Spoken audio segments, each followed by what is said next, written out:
The crowds greet grand final week down the highway amid the emotion of what will be missing and the expectation of what's to come. The Lions tend to the home front, knowing the big questions of the week will surround their quest for back-to-back flags. And the makings of a thrilling Brownlow counts with a handful of prominent contenders for the game's great individual honour. We talked about is to step into it, embrace all of it. Get in the room and fix it. It's unedifying for a senior coach to do that. They're on the side of caution with the brain. Take the man off. They played the best footy I've ever seen at the start of the season. And if you'd said Brisbane lift the cup, I would have said, of course they do. It's the stuff that legends are made of. What is holding the ball? I don't think I could answer it clearly right now. I could do something wrong, and I need to go, and the board sacks me.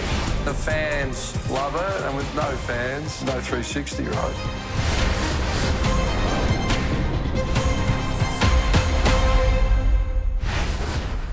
It's the best time of the year. Gaz, welcome to Grand Final Week. Jared, it is the greatest time of the year, and we had two preliminary finals which were just off their rocker. Yeah. You suggested there'd be a crowd combined on Wednesday of 195,670, but poor by you. It was 195,620. That's quite extraordinary. It was your last dollar. You don't get a payout, but bad luck. But the 195,000 that went along to both of those games just elevated football to a whole different level again. It was People were crazy good. Bang up for it, weren't they? And that's reflected in the television numbers. So Saturday twilight was the most watched sporting event in Foxtel history. Wow. And Friday night was the fourth most watched AFL game of all time. And I don't want to get into this debate right now, but that is the time slot.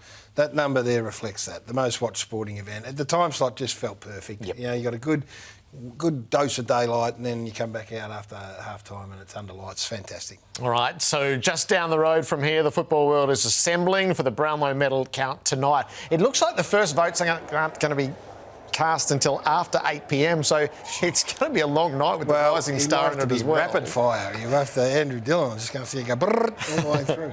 So big contenders, aren't they? And we're going to ask our coaches about them. We're going to cast our picks towards the end of the show as well. It does have the makings of a thrilling count. I feel like either Nick Dacos runs away or we're going to get this count that takes us to the last game. Zach Merritt has walked the red carpet. He's done his interviews numerous times over. There's pressure at Essendon on all fronts, including the top office. So there'll be many a story to tell in the room. Yeah, Zach wasn't hiding from anyone. No. He wasn't saying much that we haven't heard when he's been sitting right here, by the way. So not much has changed coming out of it, but good on him. He's fronted up.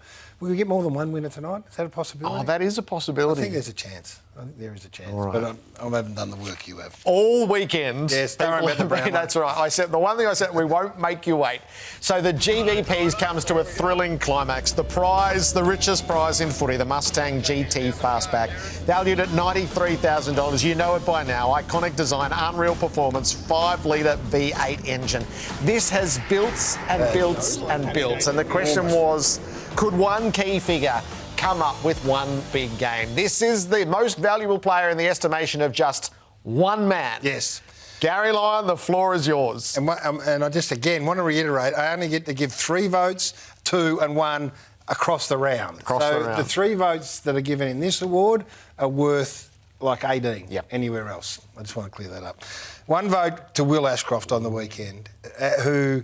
The gap between he and Nick Dacos, who I have right up here, is narrowing, and that is in no disrespect to Nick. I suspect by the end of tonight we'll know where Nick sits, but this is just to recognise what this footballer is right here. He is a phenomenal footballer, and his finals record, he's got 1 Norm Smith, he's second in the Garry Ayres voting right now for the best finals player, and he's a baby, which is a bit of a scary thought for all of us because he's got a few mates in that category. 2 votes to Harris Andrews, he would be my highest rating defender through the course of the year. Thought his game was just off the charts. Yep. Off the charts good, Jared. They couldn't get around him. I know Mason Cox was there to try and occupy him, but he was too good for Maso by the end of it. He took 13 marks. He's just calm. He's invested. He can have moments where he looks like he's just drifts away from it all, but not in this final series. Not in this back half of the year, in actual fact. Thought he was superb.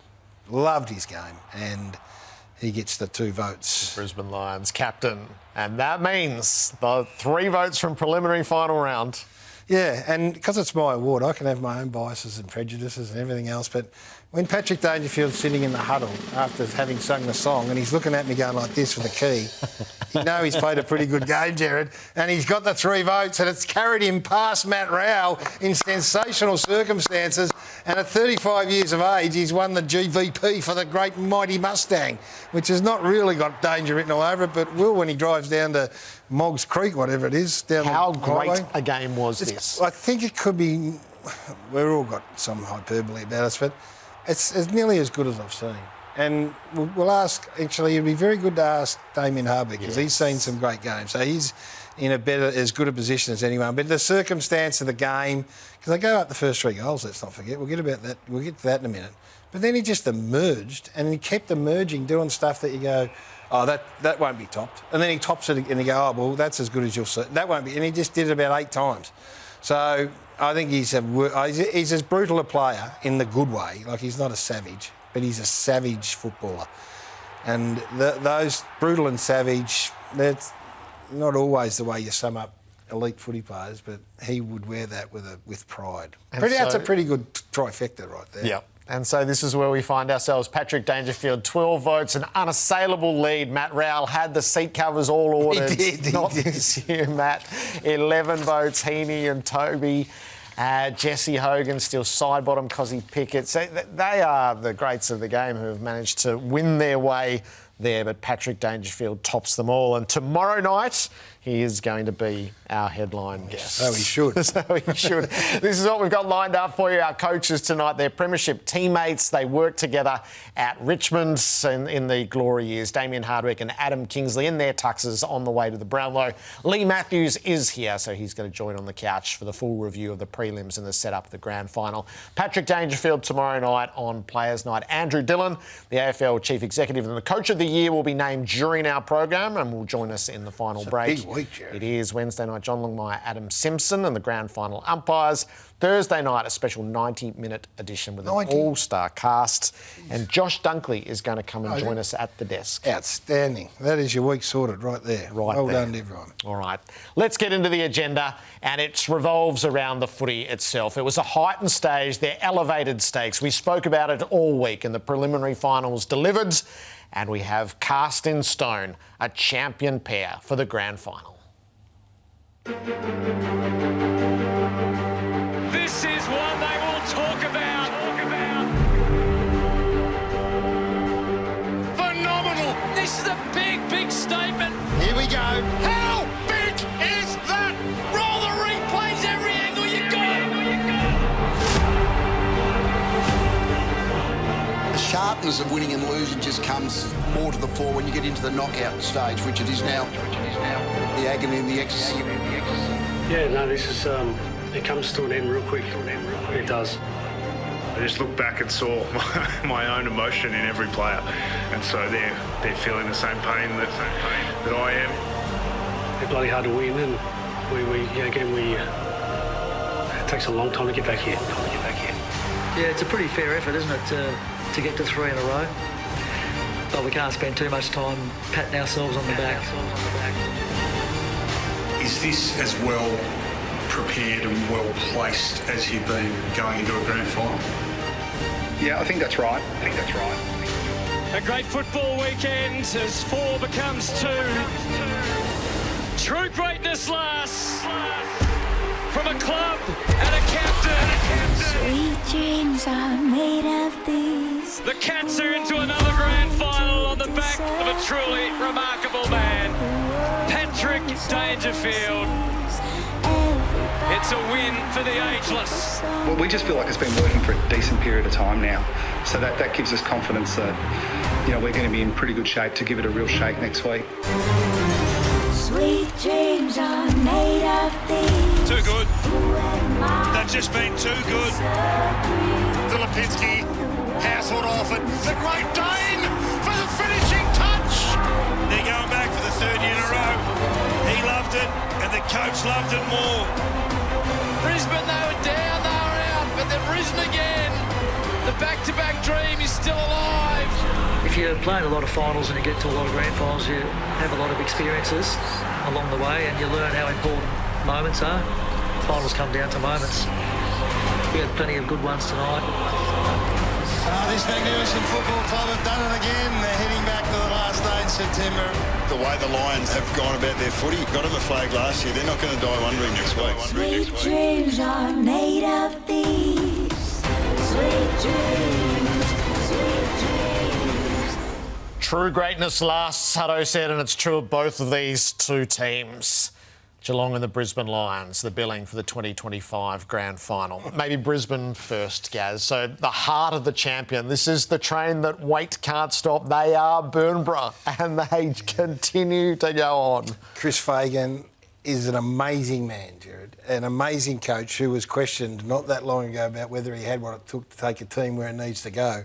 No one's questioning him now. Their performance against a Collingwood side, and this is what so much to admire about them, but they jumped out of the blocks. Collingwood were rusty like Geelong were rusty early in the game. And you thought, gee, can they gather themselves? And they did. They kicked 6 unanswered goals in the second quarter. They took a 13-point lead with an emotional Army groundswell behind them. And I tell you what, there was a lot of people going, it's going to be hard to turn that around, because Geelong, once they got on top, just kept rolling. They come out and kicked the 7 of the next 9 goals, Brisbane. 7 of the next 9 goals, and just put it to bed. So much to admire about them. I love how deep they are. I love how even they are. They're as good with their hands, and we'll have a look at what I'm talking about. So the Western Bulldogs were feted and lauded back when they won the grand final for how slick they were. This team's better by hand. You know, they get themselves into tight situations, and we talk about their kicking and their willingness to take off the corridor kick and all that, and that is all true. But I haven't seen any team in recent time flick it around like this as well as this team do. And the thing about it is, I spoke to a colleague today about it, and we're just saying, gee, they're great. And he said, you know what? Sometimes they handball and you think, no, they've handballed to space. And the term he used is they just show up for each other. Yes. They just turn up for each other. In trouble here, no, we'll get out. Our hands are good enough to get us out of any situation. And they are very discerning. Look, I was going to kick, no, I'll handball. And then it's on. Then the chain. And if you're not part of this, then you've got to find a way to get part of it, because you'll get used somewhere along the way. So add that to their precise kicking, their ability to take whatever's available, whether it's corridor or not. They were absolutely superb. Their youth is absolutely startling. Scary. So, as you've got Will Ashcroft, who you've lauded there, and then you go to the 5-gamer Ty Gallop and the monstrous mark he took late in the piece, and he ends up kicking the seal out. And I quite like, Craig McRae sort of said in the afternoon, who's our Ty Gallop? A whole lot of teams will be asking themselves that question. Well, and then you go, OK, he's played better than Eric did. And we know Eric had, obviously, in the end, he was playing with an ACL. So that was obviously hampering him. But he just is, they're better now. Well, that's not to put Eric down, but they're better with Ty Gallop playing the way he is. So, I loved it. I loved every single part about it. They were awesome. The health update right throughout the week is brought to you by HBF Health Insurance. And we've got ourselves a proper race against time, as it were. So it felt like Lachie Neale's preposterous idea of coming back from a calf injury from the qualifying final for the grand final sort of felt initially like a way to stay engaged. There was sort of you do what you need to do, Lachie.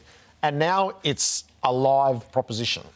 Well, Chris Fagan was being interviewed by Brownie and Lynchy in the rooms after the game, and he'd almost declared him. He said, no, he worked his backside off today, and he'd obviously asked the question, and the medicos are saying, we reckon he's a dead set chance. So you can, again, I say this all the time, we're guessing. Yeah, you can have your gut feel about it. My gut feel would be it's a massive risk, and I've got Pendlebury in the back of my mind, but their gut feel might be, we're not listening to you. We're playing one of the best players in the comp, and away we go. So I presume there's a moment in the week where they go, OK, go out and either rip your calf or you'll play. Well, I suspect they've already done it. OK. I would suspect that was what they're talking about on the weekend. It's no good leaving it till Thursday. So I heard him talk. He said, no, I pushed myself really hard. And in one of the interviews post-game, he said, I was sitting in the car after the training session, coming to the ground with the physio saying, what chance did you give me? He said, 1%. When he did it, and he said, what chance did you give me now? And he said, pretty damn good. Yep. So I suspect they've done that, and they'll wait to see how it pulls up, and oftentimes, he might get a bit niggling, a bit sore again, in which case the decision will be made, but not for now. Have a look at them. They're the biggest damn calves since Garry is. They're monsters. Fags is trying to claim there's a second muscle in there somewhere. It might be. So they are running a bit of an infirmary underneath. It is once Berry popped his shoulder, and then Dunkley was heading down underneath, and Lohmann was heading down underneath. So there's an accumulated toll, which we know across 4 weeks of a final series. They managed it last year. They're going to have to do that again. Dunkley's in a moon boot at the moment, but there's a difference between what you have to manage during the week to get there, and grand final week is full of those stories versus the ones who are actually on the brink of can they play or not. There's probably 10 of those, and the fact that they're not trying to hide that would suggest that's not an issue in the world and that Josh will be fine. So, no, there'll be all the stories through the week, but it'll all be surrounded. I don't think they'd risk Berry popping a shoulder out, particularly if they play Neil. But, that'll occupy our minds throughout the week. The Geelong side of things, separate to Patrick Dangerfield? Gave up the first 3 goals of the game and were really un-Geelong-like. Like, they turned the footy over. Like, they just kept giving the footy back. And this is a side that we've just watched over the years say they never do that. And then it just was like the rust came out of it, and Patrick said to the rest of them, look, I'll get us started, and just went bang. And then from then on, they went crazy. They did a number through the middle of the ground, and they were just unstoppable through the middle. And the centre square stuff was crazy. The clearances, goals from clear, was just off the chart. So they're in rude health. They're in rude health. I mean, they also, while they were losing those, while they didn't have a grip on the game, they'd lost Henry and they'd lost Stewart. So if any side had an excuse for being 6 goals down, it would have been them. But they gathered themselves on the back of that man, Dangerfield, and then I thought Bailey Smith was superb as well. I thought he was absolutely magnificent through the night. I thought Holmes got busy again, and then Myers got busy. Blitzarves, who I keep saying is the most versatile player that's ever played the game, was unbelievable. So no, they tick every single box. If you're a Geelong fan, you can't want for much more. And it was interesting because Chris Scott doesn't give much away, but the question was, is this as well prepared as ever? He said, yep, probably are. And the one rider to that is Tom Stewart, the stalwart of their defence and the long-term vice-captain. He misses through concussion. Now, so there's the individual heartache of that, and he will join a list of players who misses grand finals through injury. And then there is the industry-wide debate, which sparked immediately and drew a passionate response from you, is this the reason why the bye should be before the grand final? Yeah, I thought we'd come a long way as an organisation and as a media group, and maybe past players fall into this as well, as conceding that we can't have the Seedsmans and the Nigel Callets of the world, all these horrific stories that are emerging, and not pay the attention we need to. And in the end, we're trying to make an excuse to get a player up to play because he's had his brain injured. It's unfathomable for me that that's the line that we're taking. That one of the reporters said this is a nightmare scenario for the AFL. No, it's not. What, any more of a nightmare than Berry doing his shoulder or Pendlebury doing his calf? That's a bigger nightmare because it's a brain injury. That's what I'd say. And in fact, it's an endorsement from the AFL. I'm saying to the AFL, well done, because you've put in place a system that protects us from trying to rush him back either onto the ground during the game or next week because it's a grand final. And he's not missing because he's got a runny nose, which was what the sentiment was after the game. Oh, the nightmare, he's going to miss because of this bias. No, he's got a brain injury. That's why. And I'm absolutely shattered for Tom Stewart. I love the way he's everything that's great about the game. But this has been happening forever. Players have been injured and suspended forever on grand final eve, and they've missed, and we feel sorry for them. But it is an injury, and he mightn't play for 6 weeks. Yes. That's the bottom line here. So there is the average days missed by players with concussion in 2025 is 19 days. So who knows? Who knows how Tom Stewart is? No. But anyway, so it is interesting. So separate to that, so let that stand, that the groundswell for the pre-grand final bye surprises me, to be honest. I personally don't think that's a good idea at all. Well, if you've got wild card weekend coming in, I don't think you can have both. No, that's what I'm saying. So then 6 teams get a week off, and then you launch into a final series, and then you're going to have another. Well, if you're the top team, you'll get a spell, and then you're going to have another spell 2 weeks later if you make the grand final. You might play 3 games in 6 weeks. Yeah, that's not working, is it? Inactivity at that stage would be diabolical. But no. we will ask our coaches about this because there's an industry-wide groundswell for it. The losers. Did Collingwood end up being old? and this is not hindsight, I don't want to say this, and I'm not, I said this all through the year. The first game they lost when everyone piled in, and my comment was, that is not the worry. The first half of the year isn't the worry for the Magpies. If it's the old or the age aspect that's going to get a hold of you, it'll be in the back half of the year, and it has played out like that. They've lost 6 of their last 7. They've beaten only the Adelaide Crows of the top 8 contenders. The only 6 wins they had in the back half of the year were against teams who were about 12 and under. And I admire them for rolling the dice and having a crack and saying we're just pushing all our chips in the middle. And because if you don't win, you deal with this conversation. And don't worry, that's us in the media. They're having this conversation. The thing is, they've already contracted Pendlebury, they've contracted Sidebottom, and they've contracted Howe. Now, again, this time in 12 months, at that age for those players, it's not 12 months, it's like another 4 years of toil on those players at that age. So to think that they're going to be up and firing at the level they want to be this time next year, it's a big, big ask. That's what they got themselves into. And that's okay, they've had a crack and they've had a swing, they've just fallen short. It's a big trade period for them now. All right, just give me a closing word on Hawthorn, who I drove home thinking they're ever so close. Yeah. No, I'm in that camp as well. The coach is absolutely, he knows what they're after, and I suspect he'll be working the room pretty hard tonight. I'd strap your players up if I was... Will they? Zach Merritt, that's what they got what they needed in defence. They'll now try to add what they need in the midfield. It's one they already have and one they're trying to bring. Might be another part of the Brownlow that we could add to it. Just put a tag on him. All right, speaking of the Brownlow, our coaches are on the way, so we best bring them in. Damien Hardwick and Adam Kingsley have such a shared heritage in the game. They have been wonderful supporters of ours at 360 throughout the season. We thought we'd ask them to come in and sit at the desk. Dimma's been here before. I'm pretty sure this is Adam Kingsley's first time at the 360 desk. Smooth Moves, brought to you by Jamison Whiskey. I don't know whether this is smooth moves or rough moves. It probably gives you an indication our producer Barracks for Collingwood. That much I'm pretty sure about. Well, one of our guests might be about to buy in on that free kick. So that's a moment that sticks in the craw of Collingwood fans. It did there, and it did this morning on radio, and then away. This happened in the immediate aftermath. What a kick this was from Logan Morris to Charlie Cameron, and the veteran finally kicked the goal, and right there that was the flex point in the game. It's the dagger into the heart. It was. About 60,000 Collingwood fans and another 100 somewhere around the world. Our coaches, who have served us so well throughout the season, we couldn't resist the chance to have them in here. They're premiership teammates and premiership colleagues as coaches. Damien Hardwick, welcome. Jared, how are we? Jared. Adam Kingsley, great to have you here. Gentlemen, thanks for having me. Just give us a depiction of your friendship, would you? Forgot we played in a flag together, to be perfectly honest. You forgot?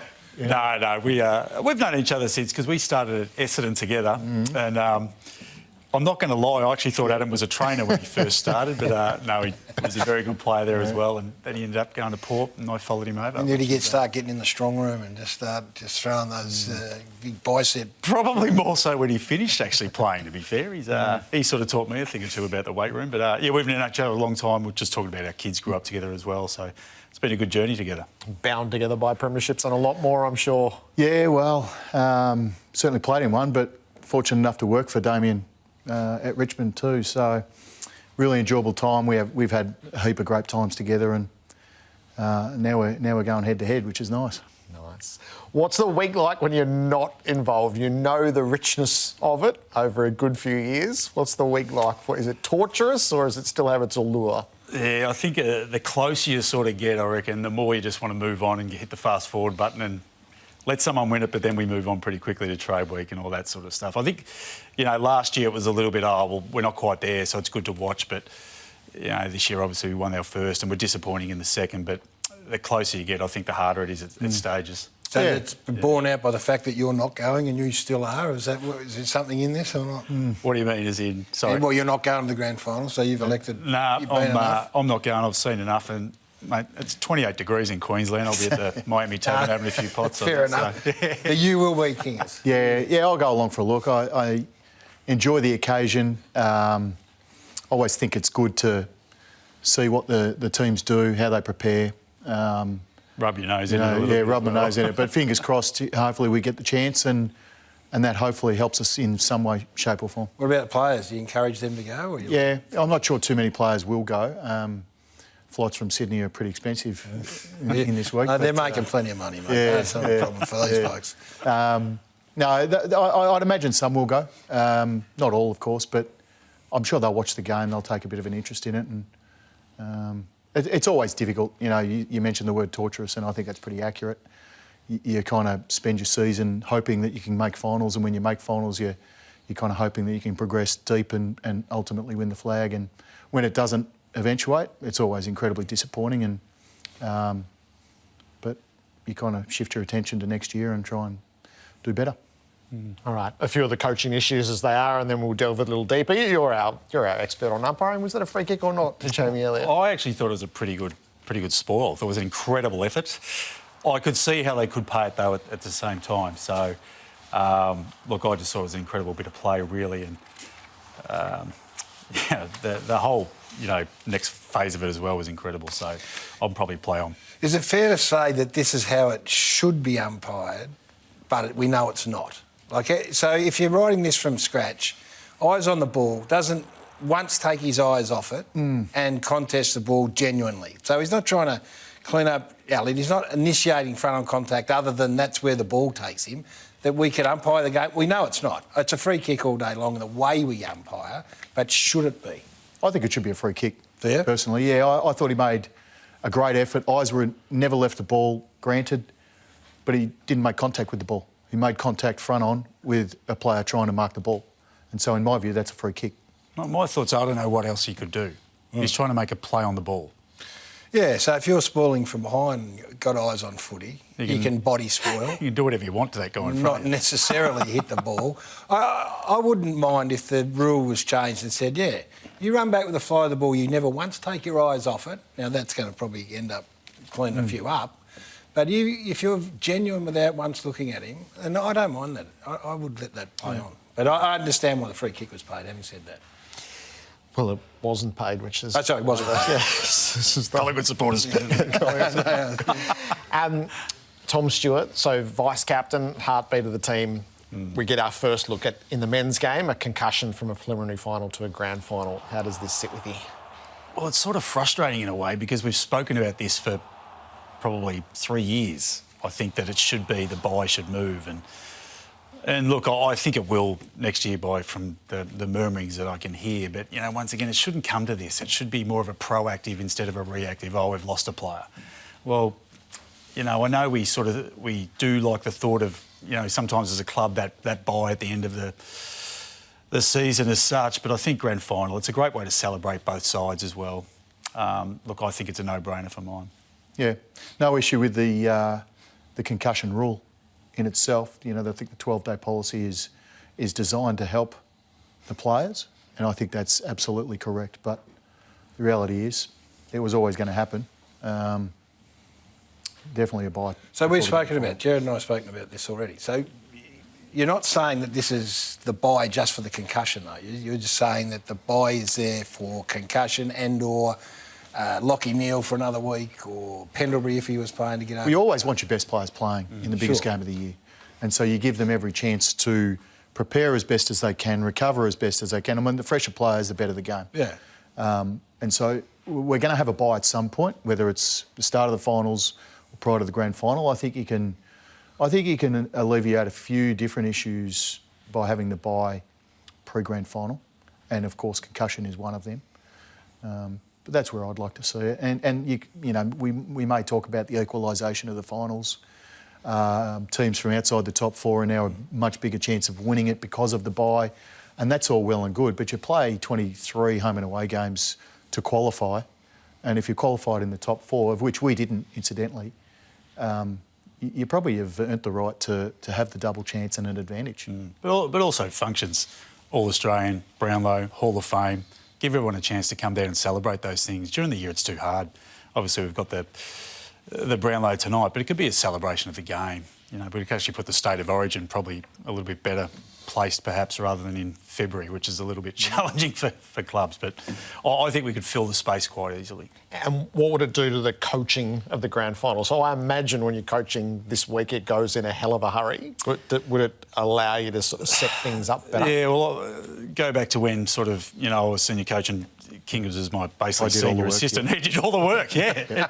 It became very, very busy, and you rely heavily on your assistants, and especially your senior guys that are very, very good at their job. But it does become challenging because you just got little time. Now, you know you're oppo because you've played against these sides for, the vast majority of the year. You sort of probably played previously and seen them throughout the finals as well. So, Oh, the prep this week for them, they played 3 weeks ago, didn't they? Yep. So they'll be, they would have reviewed the game heavily, both teams. They'll be very mindful of what they needed to do, expecting to win their way through to play each other again. So I don't think from preparing the players' perspective is going to be difficult at all. So then you've got the injury factor that comes into it, both in-game and then a bloke that's sitting back like Lachie Neale who's saying, pick me, I'm training the house down. And then you go, yeah, but you did your calf. And I just saw an older bloke, Pendles, sorry, do the same thing. So you go Henry down, you go Stewart down the final. So straight away I'm interested in how you're thinking about that. And then you got Lachie Neale for Fags. How's he going to deal with that? Well, it was a bit of a similar situation, albeit at a different level, what we faced leading into the finals when we potentially had 5 guys available. And so the difficulties around who, how many, what's the risk, the planning around if we do make a bad decision, play this person and he breaks down, how are we going to manage that? So, I mean, for one player, it's probably not too bad, in particular, of his quality. They'll work their way through it. It'll either, I would imagine, it'll either be Thursday, maybe Friday. He's either good to go or he's not. You playing him, Dimma? Oh, I think if he gets through full training, it's like asking, Tom Green, same sort of example, Noah Anderson. Well, I'm playing my best, sort of thing. If they get through full training. He's missed 4 weeks, though. He's missed 4 weeks, and is he capable of playing? He's a Brownlow medalist, man. He's a pretty good player. He's won 2, hasn't he? He's won 2. Nearly 3. Might win 3. Yeah. Oh, I'd roll the dice. Is there any chance you'd play him as a sub? Or is that too dangerous, given that if you do lose one and you bring him on as a sub, you run the risk of losing another? The same scenario, a different level. We played Josh Kelly as the sub because we weren't confident he would get through a full game. He hadn't trained for 5 weeks at game level. He hadn't certainly done the volume required that he would do in a game. So there was that level of uncertainty. Whether they have the same viewpoint or maybe they just go, let's get one of our best players into the game from the start. And if he does, then we've got really strong planning around how we're going to replace him. Kelly nearly won the game, Kelly, too. So what do you play the next week? It was masterstroke. Yeah, it was. Genius. Oh, no, hang on, we still lost. Yeah. What do you play the next week as a matter of interest? Who's that? Josh Kelly. Started? In the next week. Yeah. Yep. All right, let's pick your brains because you know these teams so well. You beat Geelong twice. You've got a win over the Lions. You just played the Lions and beat them late in the season. Give us a bit of a, give us a cheat sheet on Brisbane, if you for us on the outside. Oh, just controlling their uncontested marks is the biggest one. You've got to own the corridor, and it's funny. It's easier said than done sometimes because you sort of clog the corridor.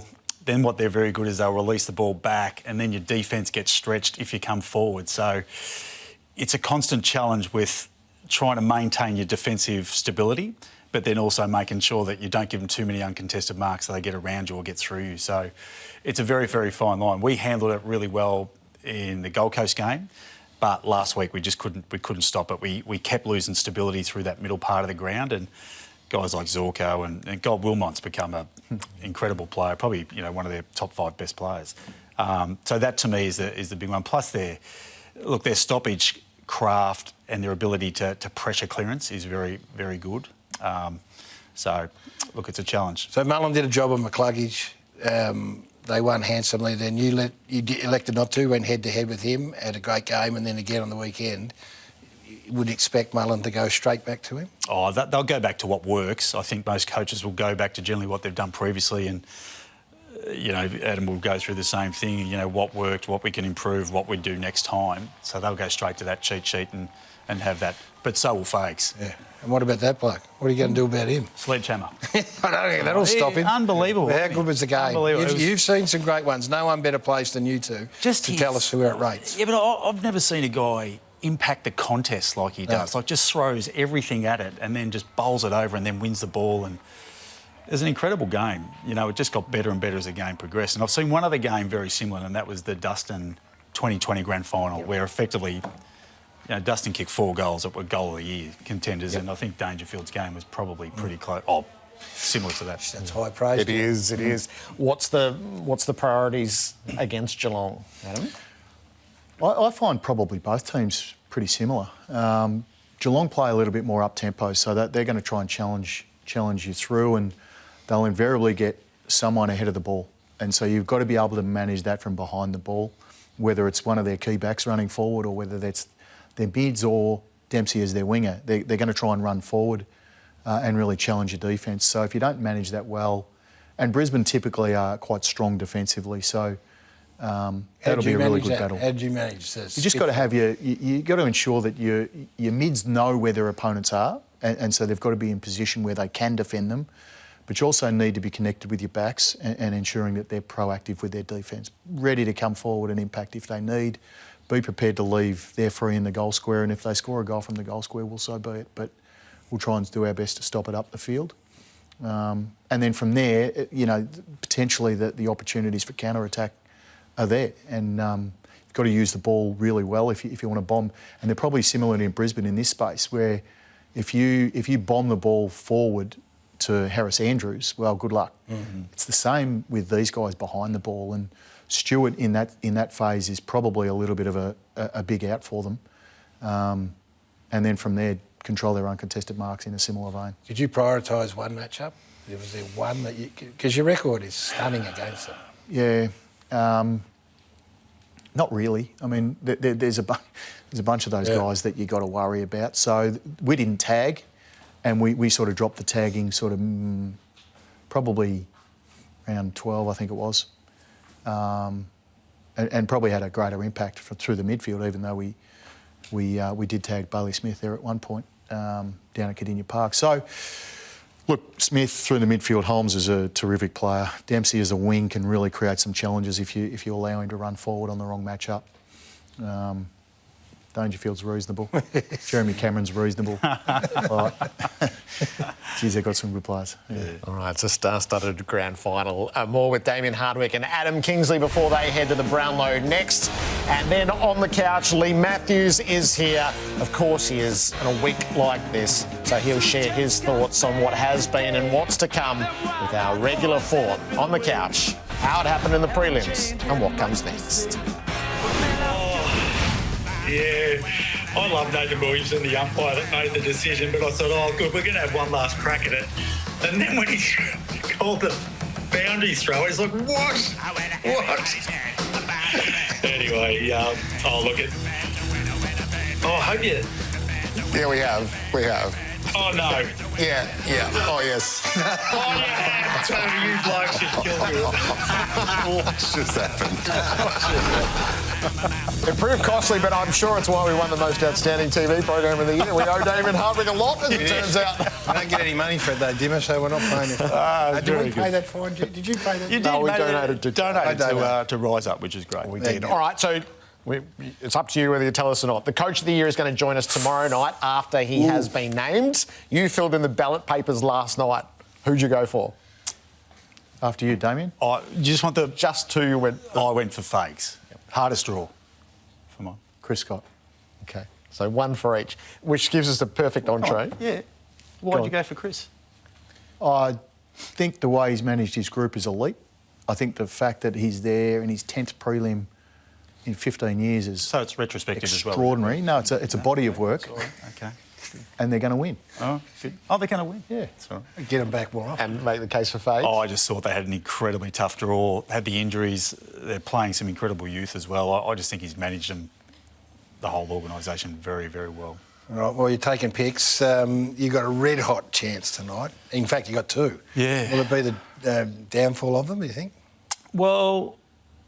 I'd hope not, because, it probably will be. Like, I look at it and if one's not getting 3, the other one will be, and vice versa. Cousins and Kerr did it, didn't they? Yeah. One and runner-up. Yeah. They both had remarkable years, incredible years, both of them. We're very fortunate that they played such a high sustained brand of footy, and, they'll go very well tonight, but they probably do steal a few. But here's hoping anyway. Fingers crossed. Noah in front, do you think? I would probably say so, mainly because, Matt inside you know, as a coach, you see that sort of stuff. Probably from an umpire's point of view, you might see the inside to out, which Noah is probably a little bit cleaner and had some bigger moments. But you know, either is well deserving. And you've got a proven bowler in Tom Green, and my sneaky is Finn Callaghan for what he did all year. Well, he certainly catches the eyes with his run and carry and kick and finish. Tom, I think, will get our most votes. I think he's had a better year than he did last year, and he polled extremely well last year. He's right under the umpires' noses. He gets clearances much in the same way as Raul in that sense. You know, Tom was having games where he's having 13 clearances a game. I mean, that's extraordinary. So I would think that he will probably lead our charge. But who wins it if it's not Tom or Noah then?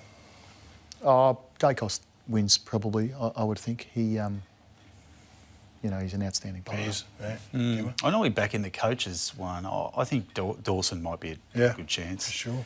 I think he's a very, very good player and very consistent what he does, but he's also eye-catching at the same time. Yeah. To the business of your two clubs, so you referenced the trade periods. How active do you think you'll be, Damien?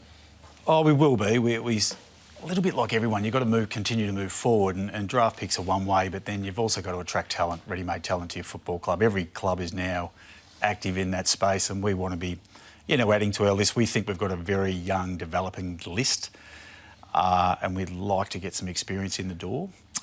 Once again, that can be quite challenging when you're competing against 17 other clubs at the same time, and Sam Mitchell's probably met them all at this stage as well, so he might be in a bit of trouble. But he wouldn't be very good at hide and seek, Mitch, I reckon. Marco Polo. Polo! But, you know, that's what good clubs do now, and, you know, he's very, very, you know, bullish in that space, and we're going to try and follow. You're a good club, so have you met with Charlie Curnow? Gary, we are trying to improve our list. Like every other club at this time. You've got the brutal honesty here. You just peeled off your voting. If I had another beer, I might have be silly if you didn't. Hey? Do you want me to say Marco?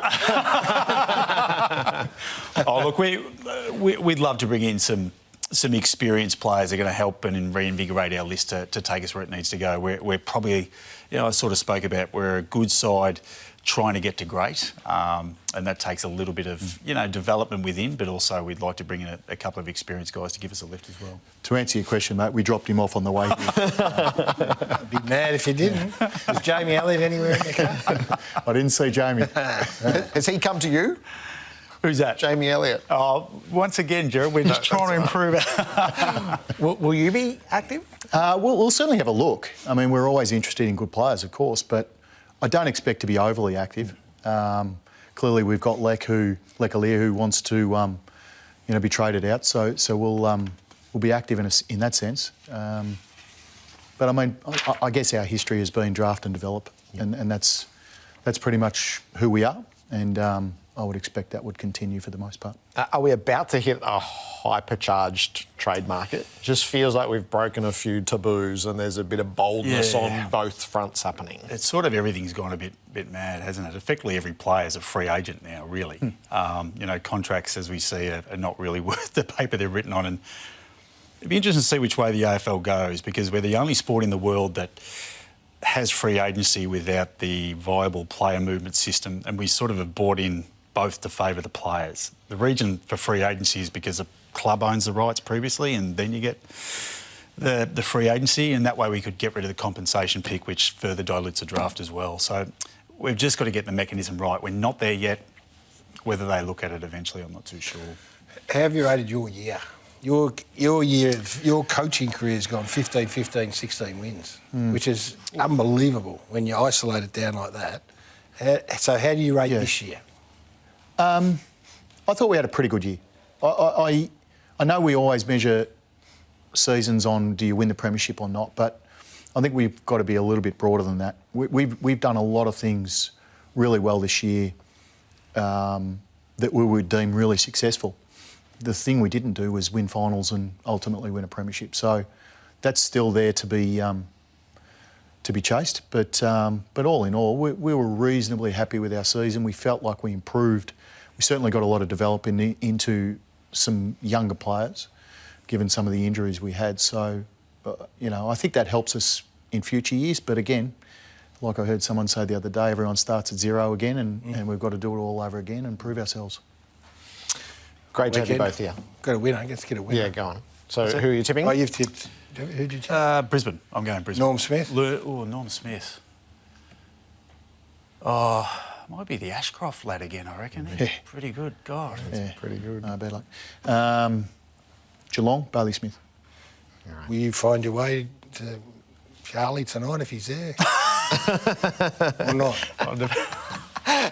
You see me hugging him, Garry. Don't put the cameras on. Thank you for coming in. Thanks, guys. Appreciate it. Very good, boys. You've been Enjoy the season and the summer, and we'll see you next year. Very good. Damien, Hardwick and Adam Kingsley en route to the Brownlow medal. Tomorrow night, the winner of the GVP, Patrick Dangerfield, will join us, the Cats captain, to collect his Ford Mustang. How could he not? Did he beat Rowley? He did. Yeah. With the 3 votes in the prelim. From the clouds. Patrick Dangerfield, our special guest tomorrow night. The starting off point for grand final week is the Brownlow medal count. Nick Dacos has run 3rd and 2nd. Will tonight be his night? Bailey Smith has been prominent in all sorts of ways all year. Jordan Dawson was the competition's best leader. There's a massive wins to poll from at Adelaide. Noah Anderson with the Suns has caught the eye right throughout. And Matt Rowell, how will they poll as a pairing? They are the top 5 contenders for this year's Brownlow medal. On the couch to follow us in a few moments' time. So let's finish up here with our Brownlow medal picks thanks to Points Bets. I suspect you spend a lot more time on this than me, Jared. First of many I've got here. That is my back page headline. I think he wins, Nick Dacos, and I don't think anyone begrudges him. He's a champion of the game. He's consistent. The umpires clearly love him. Yep. The numbers he got last year were off the charts. And, I think he's going to... a little consolation for the Collingwood fans that couldn't quite see their side across the line. He's polled 77 votes in 3 years. If he polls 23 by round 15, he'll be the fastest player in history to 100 votes. Yep, I think he will. I think he will. Yeah, which would be Hayden Bunton's old record. See, I thought you'd done a bit more work than me. Yeah. Well, so a bit of a dent in this. Finn beats the Greens. So sometimes it doesn't go the way the coaches think. I think Finn Callaghan will poll the house down. Do you? I do. What, in terms of... I think he'll win the Giants, and I actually think he's a sneaky top 5 hope as well. Sounds like you might have just heavily... Well, my night's happiness revolves around Finn winning the Giants, give me something to keep an eye on before In fact, I'll be in bed by round 3. Plot twist? Sarong robbed by your teammate to pinch one of Hutto's Sarong right. Nice. I think he is another player who the umpires love. 4th last year, 28 votes. I think he's had a better year and they've won more games. Yeah. Just whether Andrew Brayshaw just pinches a few off him. But I think he's a chance. Yours? Is it Anderson or Rowell? Is it Cousins or Kerr? Is it Bartel or Ablett? Is it Anderson or Rowell? Yes. I won't be surprised either way, even though I've landed with Anderson. And the Brownlow last dollar. I've emptied my whole savings account on the fact that it'll be a midfielder, Jared. I think a midfielder is going to win the Brownlow. All right, so I got $1. I got 5 key planks to my night. Write these down. McCluggage, Yes. Hewitt, Sarong, Hewitt, Newcombe and Bontempelli. So McCluggage to beat Neale, Hewitt to beat Cripps, Sarong to beat Brayshaw, Newcombe to win Hawthorn, Bontempelli to beat Edwards. Well, Cripps has 12 just for running out on the ground. So George Hewitt to beat him, that would be a great pick if you get that up. Fault lines in my night already. Well, good luck to you. I think you've done a power of work. Patrick Dangerfield tomorrow night. Andrew Dillon here at the desk as well. See you then. Let's head on the couch with Jack Revolt.